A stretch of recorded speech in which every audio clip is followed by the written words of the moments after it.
Hola amigos y hermanos, les he estado compartiendo contenido de teología sistemática del libro de Wayne Grudem. En el video anterior les compartí información relacionada con el canon del Antiguo Testamento. En este video quiero compartirles lo que dice este libro en relación al canon del Nuevo Testamento. La pregunta que queremos responder es: ¿son los libros del Nuevo Testamento que están en la Biblia confiables? ¿Existe alguno que no debe estar o alguno que debería incluirse? El desarrollo del canon del Antiguo Testamento comienza con los escritos de los apóstoles. Esto debido a que fue el mismo Jesucristo quien declaró que el Espíritu Santo capacitaría a sus apóstoles para que recuerden e interpreten lo que Él les había enseñado de forma correcta. Esto lo podemos encontrar en el Evangelio de Juan, en el capítulo 14, en el versículo 26, donde la Escritura dice: «Mas el Consolador, el Espíritu Santo, a quien el Padre enviará en mi nombre, Él os enseñará todas las cosas, y os recordará todo lo que yo os he dicho». O también podemos encontrar una afirmación similar en el mismo Evangelio, en el capítulo 16, en el versículo 13. «Pero cuando venga el Espíritu de verdad, Él os guiará a toda la verdad, porque no hablará por su propia cuenta, sino que hablará todo lo que oyere y os hará saber las cosas que habrán de venir». Esto nos dice que las personas realmente capacitadas para añadir al canon de la Escritura del Antiguo Testamento eran los discípulos de nuestro Señor Jesucristo. Sus escritos son los que tienen una autoridad divina porque son inspirados por el Espíritu de Dios. Es decir, podemos considerar lo que ellos escribieron como las palabras de Dios mismo. Por esta razón, el mismo apóstol afirma en una de sus cartas a la iglesia de los Corintios, en 1 Corintios capítulo 2, versículo 13, él dice: «Lo cual también hablamos, no con palabras enseñadas por sabiduría humana, sino con las que enseña el Espíritu, acomodando lo espiritual a lo espiritual». También en una de las cartas de Pedro encontramos una afirmación que nos hace saber que él ya consideraba los escritos del apóstol Pablo al mismo nivel que los escritos de los profetas del Antiguo Testamento. Él señala lo siguiente: «Y tened entendido que la paciencia de nuestro Señor es para salvación, como también nuestro amado hermano Pablo, según la sabiduría que le ha sido dada, os ha escrito casi en todas sus epístolas, hablando en ellas de estas cosas, entre las cuales hay algunas difíciles de entender, las cuales los indoctos e inconstantes tuercen, como también las otras escrituras, para su propia perdición». Esa cita se encuentra en 2 de Pedro, en el capítulo 3, en el versículo 16. Con la frase «como también las otras escrituras», el apóstol nos está diciendo que él consideraba los escritos del apóstol Pablo al mismo nivel que los escritos de las otras escrituras, como él las llama, que indudablemente es una referencia a las escrituras del Antiguo Testamento, que, como vimos anteriormente, están confirmadas de forma segura como palabras de Dios mismo para su pueblo. Debido a esto, la iglesia primitiva aceptó los escritos de los apóstoles como palabras de Dios, porque fueron ellos quienes recibieron enseñanza directa de nuestro Señor, y porque el mismo Jesús prometió que serían capacitados por medio del poder del Espíritu Santo para recordar todo lo que Él había enseñado. Ahora bien, existen algunos libros que están en el canon del Nuevo Testamento que no fueron escritos por apóstoles, que recibieron enseñanza directa de Jesús, como por ejemplo Marcos, Lucas, Hechos, Hebreos y Judas.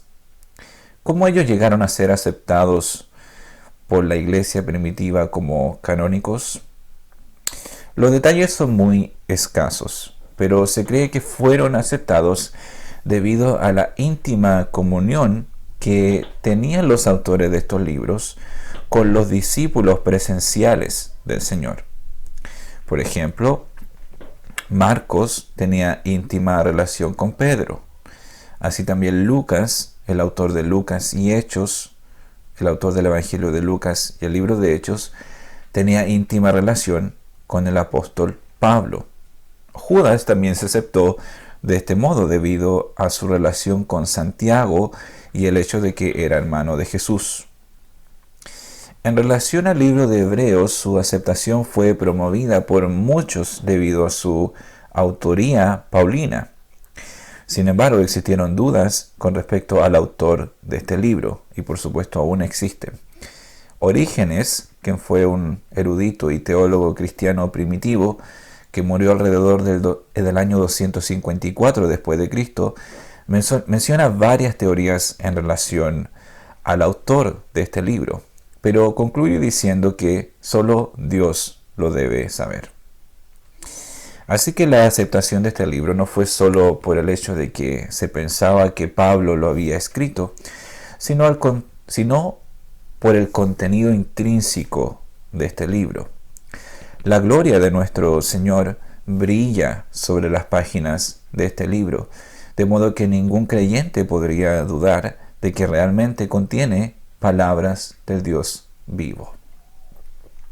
Y esto nos lleva a un punto muy importante, y es que la autoridad divina de un libro, si bien primordialmente es avalada por su autor, también es avalada por su contenido. Es decir, el mensaje que tiene el libro para sus lectores. No se debe dudar que existe una experiencia espiritual que experimentamos al leer las palabras de Dios mismo. Es un testimonio interno que nos hace saber que lo que estamos leyendo son las palabras de Dios. Ellas contienen algo especial que las diferencia de otro tipo de escrituras. Por lo tanto, no se puede negar la posibilidad de que la iglesia primitiva pudiera haber usado una serie de factores como el endoso de los apóstoles, congruencia con el resto de las escrituras y también la percepción de que un escrito fue inspirado por Dios por muchos de los creyentes. Ahora bien, ¿cómo sabemos entonces que tenemos los libros que debemos tener en el canon de las escrituras? Este libro, el de Wayne y Grudem, nos enseña que podemos contestar esta pregunta en dos maneras diferentes. En primer lugar, sabemos que el canon tiene los libros correspondientes porque confiamos en Dios.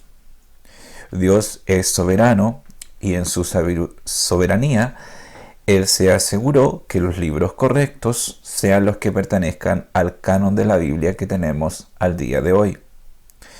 Por lo tanto, podemos confiar en la soberanía de Dios para controlar este proceso y permitir que tengamos una colección correcta de libros inspirados por Él, ni más ni menos. En segundo lugar, podemos enfocarnos en el proceso por el cual nos hemos persuadido de que los libros que tenemos son realmente inspirados por Dios. En este proceso intervienen dos factores. En primer lugar, el Espíritu de Dios, que nos convence que la palabra de Dios es viva y eficaz y más cortante que una espada de dos filos, y penetra hasta partir el alma y el espíritu, las coyunturas y los tuétanos, y discierne los pensamientos y las intenciones del corazón. Y en segundo lugar, la información histórica. Existen muchos libros que hablan del proceso histórico que se llevó a cabo para la formación de estos libros sagrados. La mayoría de estas investigaciones comprueban que la iglesia primitiva ha tomado buenas decisiones al escoger los libros que corresponden al canon. También se debe agregar que hoy no existe ningún candidato fuerte para agregarse al canon, ni tampoco ninguna objeción fuerte con respecto a algún libro del canon que debiera salir. Muchos de los libros que se han querido incluir tienen muchas incongruencias doctrinales con el resto de la Biblia. Por ejemplo, existe el Evangelio de Tomás, que afirma que la mujer se puede convertir en un hombre y que esto le ayudaría a entrar en el reino de Dios. Claramente esto es una contradicción con el resto de la Biblia. Tampoco las objeciones que han habido en contra de algunos libros tienen mucho peso. Por ejemplo, existió una controversia sobre si el libro de Santiago debería o no estar en el canon. Y esto es porque el libro de Santiago y las enseñanzas de Pablo con respecto a la salvación parecían estar en incongruencia. Santiago aparentemente afirmaba que la salvación también era por obras, no solo por fe. Contrario a lo que decía el apóstol, que la salvación era solamente por fe, sin la necesidad de obras. Pero esto se esclareció fácilmente al entender que Santiago usa los términos justificación, fe y obras de manera distinta a como Pablo los usó. Por lo tanto, debemos tener confianza de que no existe un libro que debiera ser añadido, ni tampoco uno que debiera ser sacado. Finalmente, ¿deberíamos esperar que Dios cree algún otro libro para el canon? La respuesta es que es muy improbable. En primer lugar, porque la revelación máxima de Dios a la humanidad ya vino por medio de nuestro Señor Jesucristo y lo que Él enseñó. De modo que esto ya está completo. Y en segundo lugar, la misma Escritura, por medio de esta revelación final de Dios a la humanidad, nos afirma que esto no puede ser posible. Y esto lo vemos en el último libro de la Escritura, en el libro de Apocalipsis, donde el Señor le da una advertencia a las personas que quieran añadir o sacar a lo que ya está revelado.